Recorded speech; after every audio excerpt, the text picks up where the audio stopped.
The rest of him was pretty spastic and not controllable. But he was there, he was very intelligent, and he was with it. And his dad would not help him. He had to drag himself up the damn stairs with his left foot. He just would not help him.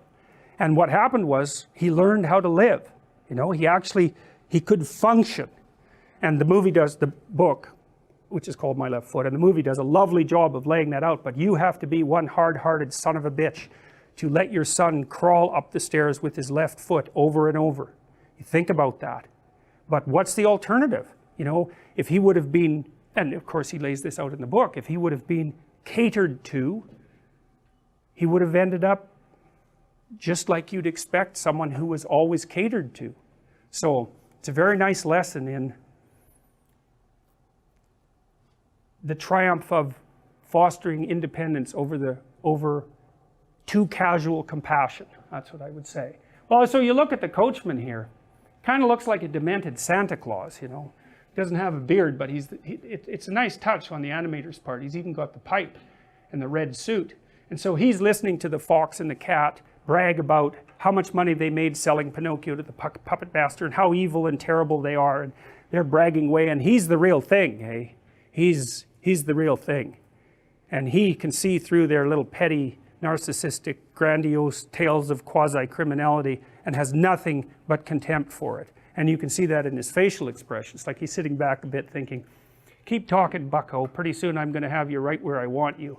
And so the fox and the cat are drinking beer and smoking cigarettes and talking about how evil they are, and bragging about how they got one over on the, like a 4-year-old, real impressive guys, real impressive.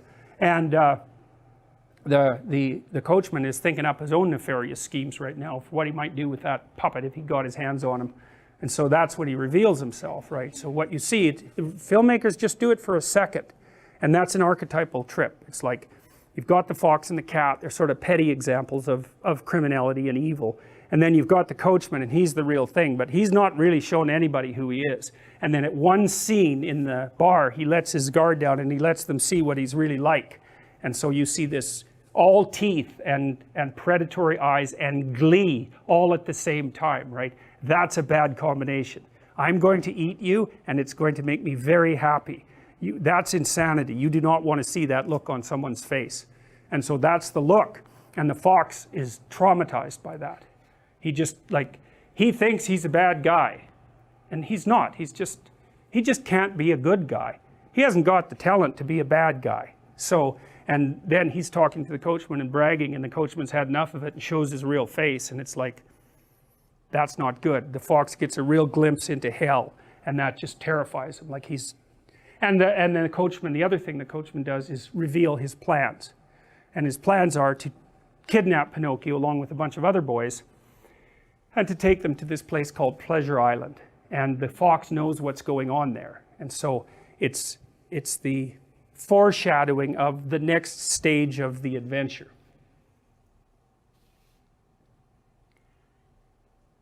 And so after the fox and the cat are terrified, the coachman, who takes you along with him, has a little chat with them, and they describe exactly what they're going to do next. And the fox and the cat know perfectly well that they're over their head, but at this point in their misadventures, there's no pulling back.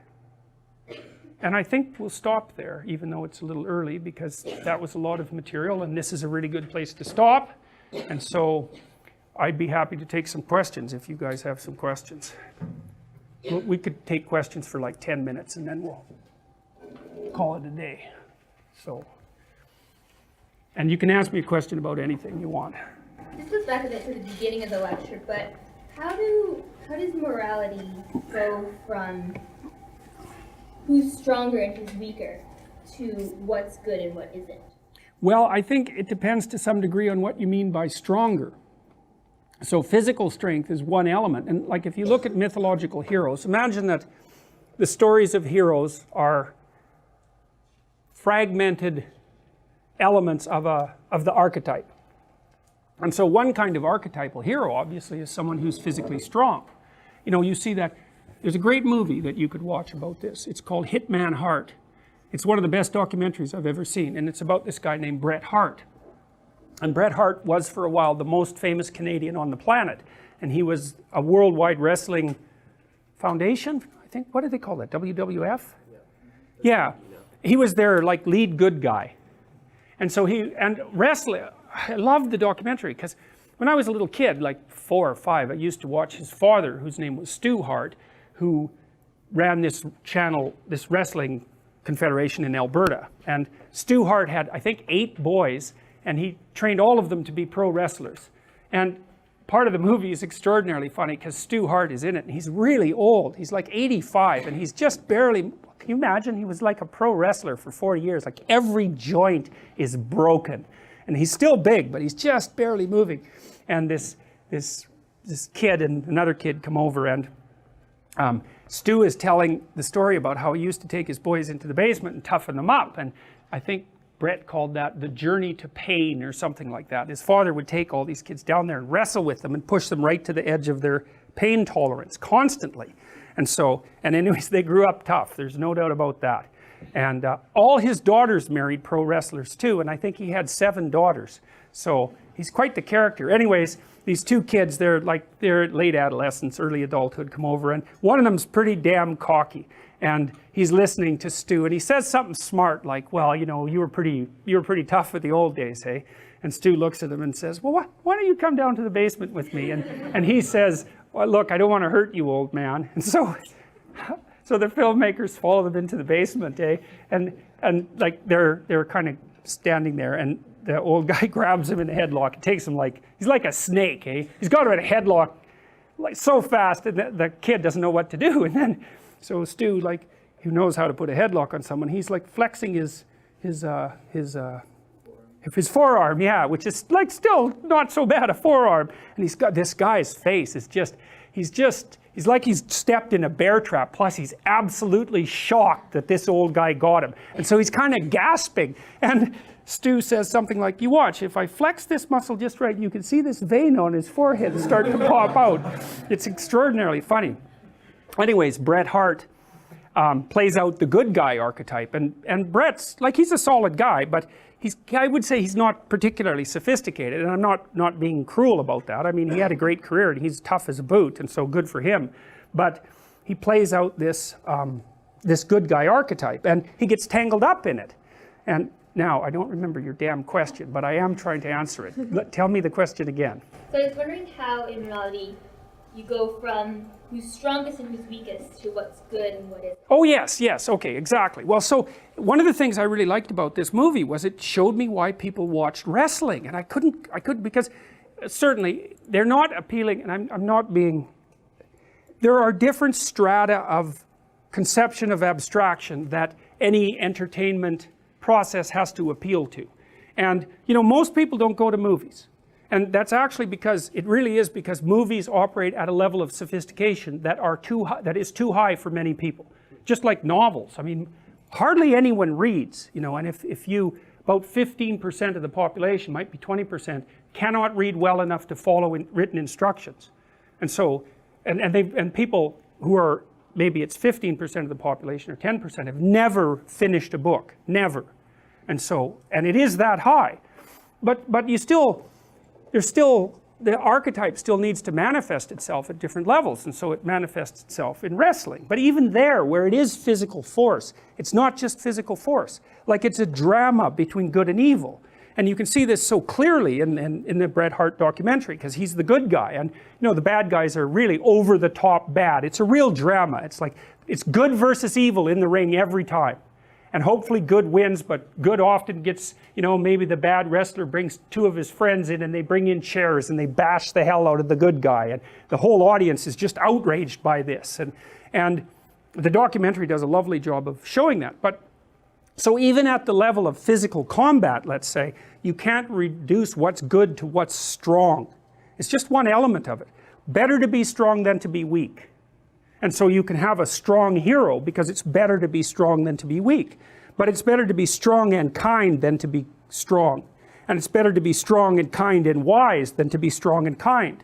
And so, and that's true not only for human beings, but it's even true, let's say, at the wolf or the chimpanzee level. Because one of the things you see with the chimp dominance hierarchies, if and I think I mentioned this before, is if the leader, the dominant male, is really good at fostering social relations and being reciprocal in acts like grooming, and also paying attention to the females and their offspring, his dynasty will be much more stable. And so strong might be good for one battle, it might be good for 2 battles, but for 50 battles, it's not optimized. Especially because no matter how strong you are, someone can take you out.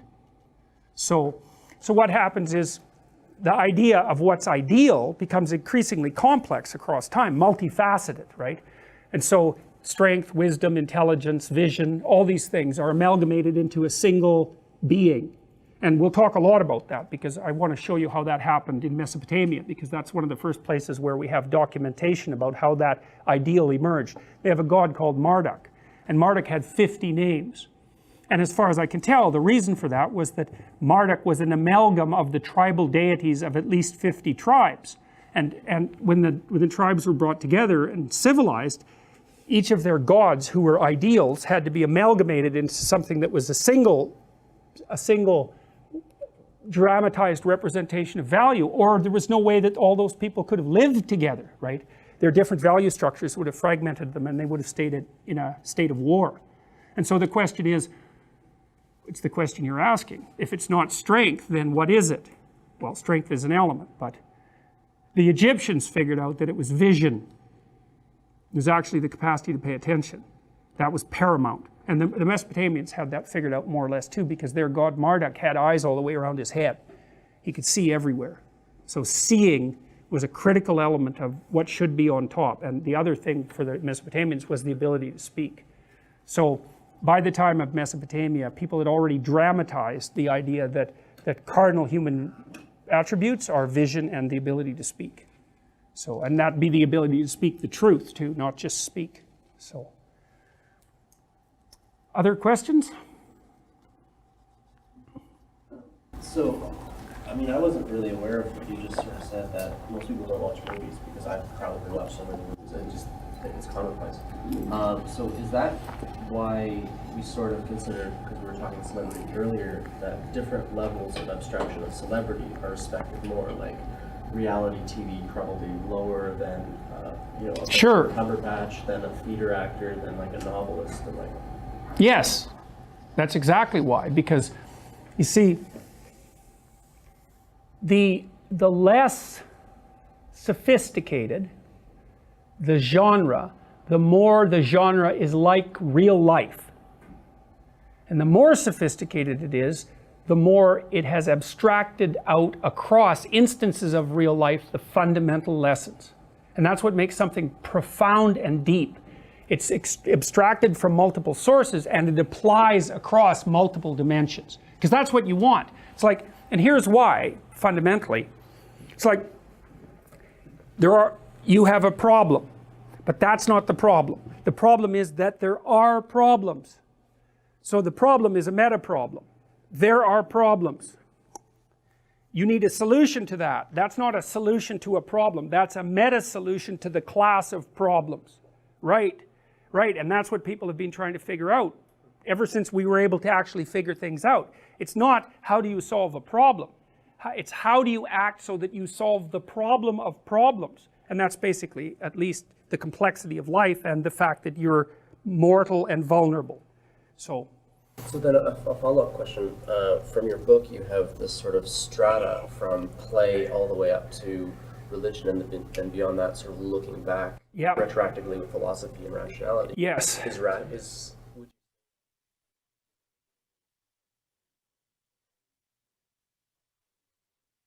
Well, that's a good one. It's a good. I would say the best way, if you really want to think this through, the best way to do that is to read Nietzsche and Dostoevsky at the same time. Now, I'm sure there's other ways of doing this, but Nietzsche was actually quite heavily influenced by Dostoevsky, more than people knew, although their thought runs very parallel. And so Dostoevsky is like the ultimate dramatist, right? He embodies his ideas and he has them act out in a dramatic space. It's literary. Whereas Nietzsche has taken that up one level of abstraction to the semantic. He says, well, here's what's going on in an articulated way, but he doesn't embody it in the story. And you might say, well, that's higher, but it's only higher in a way.